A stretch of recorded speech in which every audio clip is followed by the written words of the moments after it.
नमस्कार। आज का जो हमारा सब्जेक्ट है वो है 12वें भाव में जो राशि बैठी होती है उसका हमारी इंडिविजुअलिटी से क्या लिंक होता है। और जब हम लाइफ में बहुत ज़्यादा डाउन साइड जाने लगे तब उस राशि का क्या यूज़ होता है। दूसरी बात ये है जब हम इमेजिनेशन की दुनिया में जाते हैं, कल्पना की दुनिया में या एक तरह से फैंटेसी की दुनिया में, तब हम किस तरह के होते हैं और उस ऊर्जा का भी किस तरह से हम यूज करें, ये आज का हमारा टॉपिक होगा। ठीक है ना, स्टार्ट करते हैं अपना वीडियो।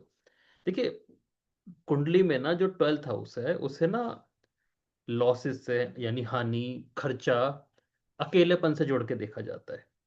लेकिन यही भावना इंसान का सबसे गहरा और एक तरह से प्राइवेट एरिया होता है, क्योंकि यहाँ पर ना उसे कोई नहीं देख रहा होता।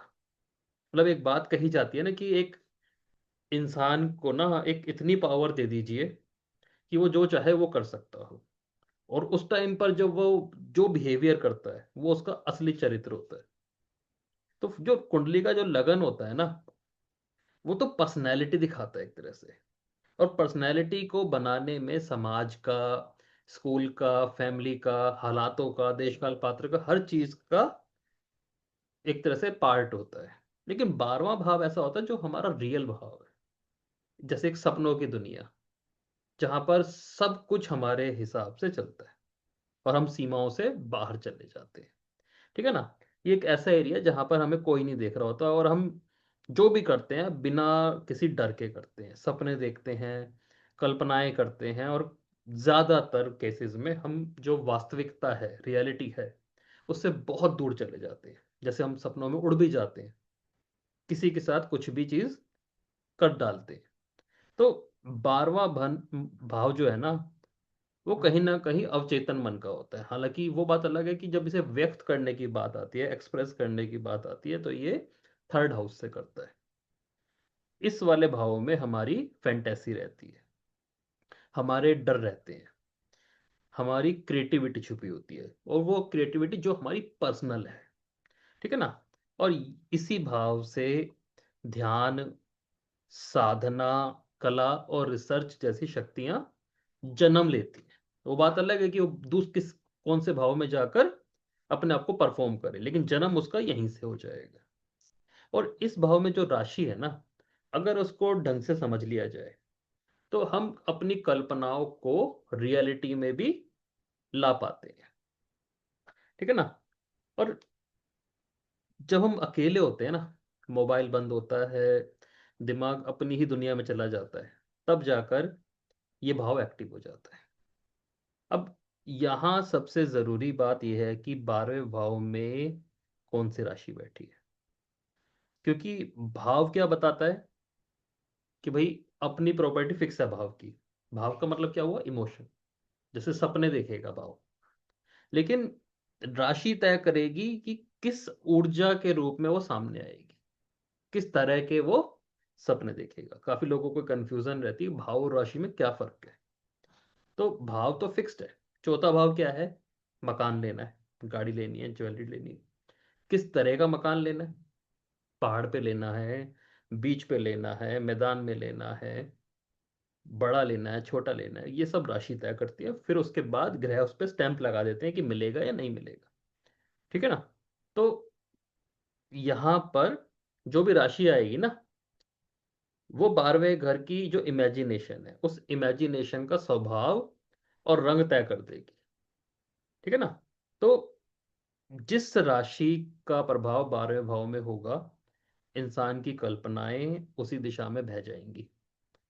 कोई व्यक्ति अपने सपने में लड़ाई जीत रहा होता है, कोई रिलेशंस की इमेजिनेशन कर रहा होता है, कोई पास्ट में चला जाता है, बीते हुए पलों में चला जाता है। ठीक है। और कोई ऐसी दुनिया की कल्पना करता है जो अभी बनी ही नहीं, शायद बने भी ना। तो अलग अलग तरह की चीजें होती हैं। अब बात करते हैं कि 12वें भाव में अलग अलग राशि किस तरह से काम करती है। यदि 12वें भाव में यदि मेष राशि आ जाए, यानी हम बात कर रहे हैं वृषभ लगन के बारे में, तो मेष राशि ना एक्टिव राशि है। शुरुआत की राशि है, बड़ी एनर्जी है इसके अंदर। तो ऐसे व्यक्ति की जो इमेजिनेशन है ना, ये भी बड़ी फास्ट है, बहुत तेज गति से कल्पनाएं करते हैं ये। इसलिए कई बार ऐसे लोगों की जो इंट्यूशन होती है वो भी बड़ी तेज होती है, क्योंकि बहुत तेज दिमाग दौड़ाते हैं। तो अकेले में भी ना ये अपने आप को एक योद्धा की तरह देखते हैं, जीतने की सोचते हैं, कुछ कर गुजरने की कल्पनाएं ये करते हैं। मतलब इनकी फैंटेसी के अंदर भी एक्शन है। और जब ये लोग अपनी रियल लाइफ में एक्शन मोड की तरफ जाते हैं ना, तो इनको ना कई बार ऐसा एहसास होता है कि हम फैंटेसी में ही जी रहे हैं, या मैंने ये हरकत कैसे कर दी मुझे भी नहीं पता। क्योंकि एक्शन इनके सपनों का हिस्सा था। और जहां कॉन्शियसनेस में है, जीते जागते ये कुछ बड़े एक्ट करते हैं या बहुत ज्यादा एक्टिव हो जाते हैं, तब भी इन्हें फैंटेसी जैसा फील हो रहा होता है। अब बात करते हैं 2 नंबर राशि यदि 12वें भाव में आ जाए, यानी मिथुन लगन के बारे में बात कर रहे हैं। तो क्या होगा कि ना, सपने में या इमेजिनेशन की दुनिया में ना ये आराम की तरफ, सुख की तरफ जाएंगे, क्योंकि सपने भी पैसे वाले आएंगे। अच्छा खाना, सुंदर जगह, म्यूजिक, लग्जरियस लाइफ या आरामदायक जो जीवन है, ऐसे लोग फैंटेसी में भी ना एक शांत और सुखी दुनिया की तरफ जाएंगे। मतलब एक डेप्थ, अगर मैं बात डेप्थ में बात बताऊं, तो ये लोग ना इंडिविजुअलिटी में पैसा ही सबसे बड़ा मान के चल रहे होते हैं, कि ये होगा तो मैं हर तरह के सपने पूरे कर सकता हूँ। इस तरह की ये इमेजिनेशन लेके चलते हैं। और जब ये लोग इसी चीज की तरफ काम करना शुरू करते हैं ना, इनकी पर्सनैलिटी अपने आप ही खुल के बाहर आने लगती है, यानी ग्रो करने लगती है।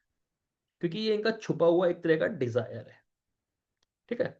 3 नंबर राशि यदि 12वें भाव में आ जाए, यानी हम कर्क लगन के बारे में बात कर रहे हैं, तो ऐसे लोगों का दिमाग सोते हुए भी चुप नहीं होगा, क्योंकि कम्युनिकेशन की राशि है। ठीक है। ऐसे व्यक्ति मन ही मन बातें करता रहेगा, इमेजिनेशन में भी ये बातें ही कर रहा होगा, तो इमेजिनरी कन्वर्सेशन करेगा। कई बार एक, जैसे स्प्लिट पर्सनैलिटी बोलते हैं ना, कि ऐसा व्यक्ति किसी दूसरे व्यक्ति से इमेजिनेशन में पूरी लंबी लंबी चर्चाएं भी कर लेगा, उसके साथ बैठ के फ्यूचर प्लानिंग भी कर लेगा। ठीक है। और लगातार सोचते रहेगा। और यही चीज, क्योंकि मिथुन कर्क लगन देखेंगे ना, कर्क लगन इमोशंस का लगन है, आसानी से एक्सप्रेस नहीं करता। एक्सप्रेस नहीं करेगा तो वो अपनी एक अंदरूनी दुनिया अलग से बनाए रखता है, जहां पर वो जिसके साथ चाहे जब चाहे बातें कर सकता है, कम्युनिकेट कर सकता है। लेकिन जब ऐसे लोग सच में ही कम्युनिकेटिव हो जाए, कोई इनको ऐसा दोस्त मिल जाए, पार्टनर मिल जाए, या कुछ प्रोफेशन ऐसा मिल जाए जिनमें इनको कम्युनिकेट ज्यादा करना पड़ता है, तो भी इनकी पर्सनैलिटी बाहर निकल के आती है, अच्छी बनती है। क्योंकि ये फैंटेसी में भी बात करना चाहते थे, और जब वो चीज रियल में हैपन होने लगे, तो इनको अपने आप ही अच्छा लगने लगता है। ठीक है ना। कर्क राशि आ जाए 12वें भाव में। अब कर्क राशि खुद ही इमेजिनेशन की भावनाओं की है। तो इनकी कल्पनाओं में भी इमोशंस भरे हुए होते हैं। पास्ट लाइफ को देखना, अपने आप को छोटी उम्र का देखना, बीते हुए समय को देखना, परिवार को देखना कि हम पहले कैसे थे, माँ को देखना, इमोशंस, मतलब कोई घर पे हमला कर रहा है उससे ये बचा रहे हैं, इनके घर पे कोई चीज, कोई सच में ही कोई बड़ी विपदा आई थी, वही चीज को बार बार देखना। मतलब ऐसी चीज जिसमें इमोशनल प्रेजेंस ज्यादा हो जाए, तो व्यक्ति का जो मन है ना बार बार वहीं लौट कर आने लगता है, जहां पर उसे कभी कोई अपनापन महसूस हुआ था, वो चीज भी उसको बार बार दिखने लगती है। ठीक है ना। अब नॉर्मली ये सिंह लगन के बारे में बात हो रही है, राजा का लगन होता है। और राजा क्या करता है, चाहे सुख के पल हैं चाहे दुख के पल हैं, ना तो बहुत ज्यादा हंसता, ना बहुत ज्यादा रोता। ये राजा की आदत है, ये एक तरह की फितरत है राजा की। तो वो इमोशंस ना उसके सपनों में फूटते हैं, कल्पनाओं में फूटते हैं, क्योंकि सामने तो वो कुछ नहीं कर सकता। किसी से दुखी है तो भी एक्सप्रेस नहीं करेगा। तो जब ऐसे लोग थोड़ा सा एक्सप्रेसिव होने लगते हैं तो भी इनके लिए अच्छा रहता है। ठीक है ना। मतलब ऐसे लोग इनको बहुत ज्यादा जरूरी होते हैं, जो इनके अपने पेरेंट्स हैं, सिबलिंग्स हैं, या कुछ दोस्त हैं जो बिल्कुल सिबलिंग जैसे ही है। उनके टच में इन्हें हमेशा रहना चाहिए, ताकि अपनी ये फैंटेसी वाली लाइफ को एक तरह से रियलिटी में भी देख सके। ठीक है ना। अब बात करते हैं 12वें भाव में यदि सिंह राशि आ जाए, यानी हम बात कर रहे हैं कन्या लगन की। कन्या परफेक्शन की राशि है। ठीक है ना, परफेक्शनिस्ट है। अब 12वें भाव में सिंह राशि आ गई, तो ऐसा व्यक्ति क्या देखेगा, इमेजिनेशन में, कल्पनाओं में क्या देखेगा? खुद को, खुद की पहचान बनते हुए देखेगा। सम्मान मिल रहा है मुझे, कोई लोग मेरा वैल्यू कर रहे हैं, मेरे को कोई प्राइज मिल रहा है, उस स्थिति में ये देखता है। ठीक है ना। वो देखेगा कि वो स्टेज पर है और सब लोग तालियां बजा रहे हैं, या लोग उसकी सुन रहे हैं, वो स्पीच दे रहे हैं। ठीक है ना। उसे मान सम्मान मिल गया, रिकॉग्नाइजेशन, उसकी जो फैंटेसी का मुख्य हिस्सा बन जाता है। इसलिए कभी भी किसी कन्या लगन वाले को, कन्या राशि वाले को थोड़ा सा प्रेज किया जाता है ना, अप्रिशिएट किया जाता है, उसकी थोड़ी प्रशंसा की जाती है, तो उससे कुछ भी काम कराया जा सकता है। वो बहुत खुश होता है, क्योंकि यही तो उसकी इमेजिनेशन का हिस्सा था। और अगर सच में ही कोई व्यक्ति आपको ऐसा मिल रहा है जो कन्या लगन का है और डिप्रेशन में है, तो इस तरह की बातें करके भी उसको उससे बाहर निकाला जाता है। क्योंकि डिप्रेशन भी ना रियल नहीं है, क्योंकि वो मूल उससे अब दूर चला गया, मूल समस्या से। मूल क्या होता है? छठा भाव, रोग ऋण शत्रु, जो बिल्कुल सामने चीजें दिख के आ रही है। 12वां भाव लग्जरी का भाव है, दुनियादारी से बिल्कुल परे जाने का भाव है। और जब कोई उस भाव में फंस जाए, तो उस तरह की बातें करके, उस तरह की एक्टिविटी करके तीसरे भाव से एक्सप्रेस कराया जाता है, बाहर निकाल दिया जाता है उस चीज से। ठीक है ना। इसलिए इन सूत्रों को जानना जरूरी हो जाता है। अब बात करते हैं किसी के 12वें भाव में कन्या राशि आ जाए, यानी हम बात कर रहे हैं तुला लगन की। तो ऐसे लोग ना कल्पनाओं में या सपनों में भी ना एनालिसिस कर रहे होते हैं। वो अकेले बैठ के भी ना अपनी गलतियां ही ढूंढ रहे होते हैं, सुधार की सोचते हैं कि अब किस सेक्टर में क्या सुधार किया जा सकता है, मैंने कहाँ पे गलती करी। इसलिए कभी कभी ऐसे लोग, ऐसा फील होता है कि अपने में ही कुछ गुम है, और हर वक्त खुद को बेहतर बनाने की योजनाएं बनाते रहते हैं। चाहे वो पर्सनैलिटी के ऊपर हो, या उनके प्रोफेशन के ऊपर हो, कि जो भी वो काम कर रहे हो उसके बारे में सोच रहे हैं कि उसमें कैसे बढ़िया किया जाए। तो ये चीज़ इनका एक हिस्सा बन जाती है। लेकिन कोई भी व्यक्ति इनको ऐसा मिल जाए जो इस टॉपिक पर इनसे बात करनी शुरू कर दे, तब देखना इनका बिहेवियर, जितना ये कम बोलते हैं ना, तभी ज़्यादा बोलना शुरू कर देंगे। जहां भी इनके प्रोफेशन के ऊपर या इनकी लाइफ में किसी भी बेटरमेंट के ऊपर बात करनी शुरू कर दीजिए कि सुधार किया जा सकता है इस टॉपिक पर अभी, तब ये उस इंसान से बहुत जल्दी बात करना शुरू कर देते हैं, जो इनके सपनों के बारे में बात करना शुरू कर दे। ठीक है ना। अब बात करते हैं वृश्चिक राशि, तुला राशि की। तुला राशि यदि 12वें भाव में आ जाए, यानी हम स्कॉर्पियन लगन के बारे में बात कर रहे हैं, तो ये तो बैलेंसिंग की राशि है। ऐसे लोग यदि कोई सपना भी देखेंगे ना, गलती से भी, उसमें मैं की जगह हम ही देखेंगे, मतलब पार्टनर साथ में चलेगा ही चलेगा। तो रिश्ते कल्पना का केंद्र बन जाते हैं। मतलब ऐसे लोग हमेशा ही चाहेंगे इनके रिश्ते, रिश्ते में पर्सनल रिलेशनशिप भी हो सकती है, और बाकी रिश्तेदारी भी हो सकती है, जो यार दोस्त होते हैं वो इन्हें हमेशा चाहिए होते हैं। ठीक है ना। तो एक आदर्श जीवन साथी, बैलेंसिंग रिलेशनशिप, बैलेंस्ड रिलेशनशिप हो गया, सुंदर और शांत जीवन, ये इनकी अंदरूनी दुनिया होती है। और हर तरह से घूम फिर के ये इसी की तरफ घूमते रहते हैं स्कॉर्पियन। ऊपर से क्या दिखाएगा स्कॉर्पियन असेंडेंट, कि इसको कोई फर्क नहीं पड़ता, बहुत मजबूत है, लेकिन अंदर ही अंदर रिलेशनशिप के लिए बहुत ज्यादा पॉजेसिव होता है। और जब भी इनसे, इनके रिलेशंस बेटर करने के लिए कोई बात करे कि मैं कुछ इस बारे में कुछ कर सकता हूँ, ये तुरंत पिघल जाते हैं। जहां ये बहुत ज्यादा हार्ड महसूस होते हैं, उस टॉपिक पर भी ये पिघल जाते हैं। क्योंकि फैंटेसी का हिस्सा है। और कम्युनिकेट कैसे किया? थर्ड हाउस से। तो ये जो राशियां होती है ना, डुअल राशियां होती है, 3 6 9 12, ये आपस में इस तरह से जुड़ी होती है। अब बात करते हैं, यदि वृश्चिक राशि ही आ जाए 12वें भाव में, यानी धनु लगन की बात करते हैं, तो सबसे ज्यादा गहरी कल्पनाएं होंगी, क्योंकि वृश्चिक राशि खुद ही बहुत ज्यादा गहरी है। इनके सपनों में भी रहस्य, मिस्ट्री मिस्ट्री वाली कोई चीज हो गई, डर हो गया, परिवर्तन हो गया, छुपी हुई बातें, कोई बहुत गूढ़ ज्ञान, जैसे कोई कहते हैं ना कि सपने में ही मेरे को कोई मंत्र मिल गया, या सपने में ही मेरे से कोई कनेक्ट करने की कोशिश कर रहा है, जब मैं अकेले में होता हूँ तो लगता है मुझे कोई मेरे पास है। तो ऐसे लोगों की जो फैंटेसी होती है ना, वो भी नॉर्मल नहीं होती, इंटेंस होती है। और यही वजह है कि ऐसे लोगों को, धनु राशि और धनु लगन वाले लोगों को, ऑकल्ट साइंस, साइकोलॉजी या रिसर्च बहुत ज्यादा आकर्षित करती है, क्योंकि कहीं ना कहीं अंतर्मन का यह हिस्सा बन चुकी है। और कई बार ये चीजें सच भी साबित हो जाती हैं। और जब ऐसे टॉपिक पर एक काम करना शुरू करते हैं ना, तो इनको ना कई बार ऐसा फील होगा कि ये मैं पहले कर चुका हूं।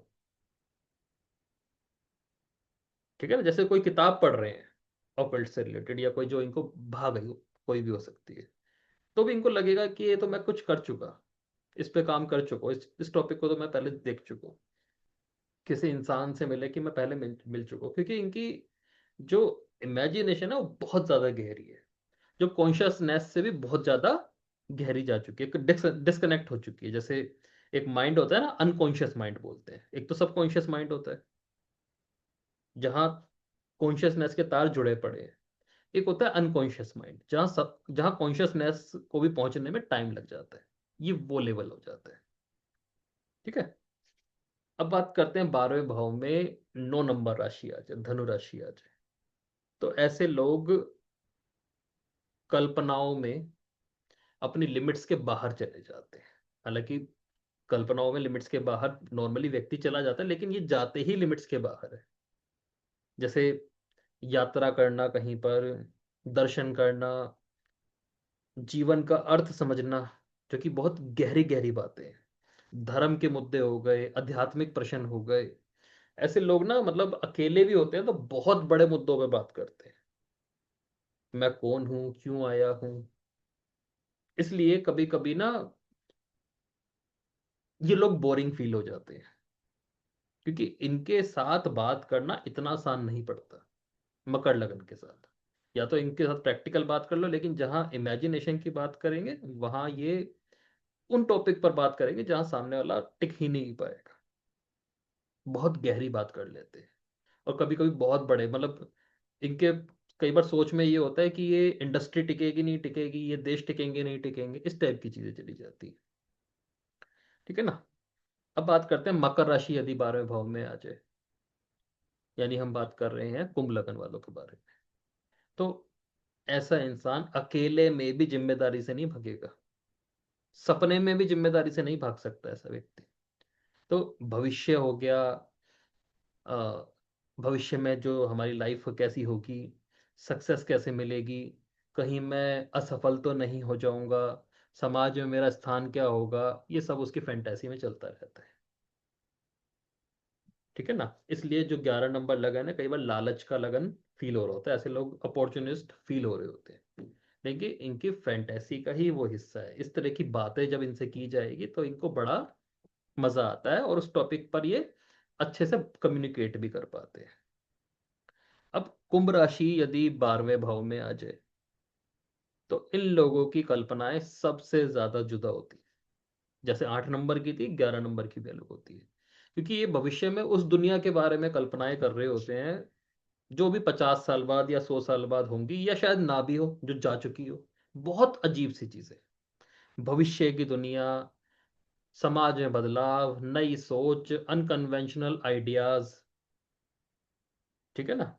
वो चीजें सोचेंगे जो आज के समय में बहुत ज्यादा अजीब लगेंगे, क्योंकि 11 नंबर राशि होती ही भविष्य की, रिसर्च के बाद का जो आउटपुट होता है वो 11 नंबर राशि के बाद पास होता है। तो नॉर्मली ऐसे व्यक्ति ऐसी चीजों को सोचते हैं जो सामान्य लोग सोचते ही नहीं। और अगर ऐसे लोगों को एक एनवायरनमेंट मिल जाए जहाँ टोटल बातचीत ही भविष्य को लेके हो रही है, नई टेक्नोलॉजी को लेके हो रही है, उस टॉपिक पर काम किया जा रहा है, तो बड़े ताकतवर साबित होते हैं लोग। यानी हम बात कर रहे हैं कहीं ना कहीं मीन लगन के बारे में। तो मीन लगन के लोग कभी भी कुछ भी सोच सकते हैं। थोड़ा हायर वर्जन होता है ये।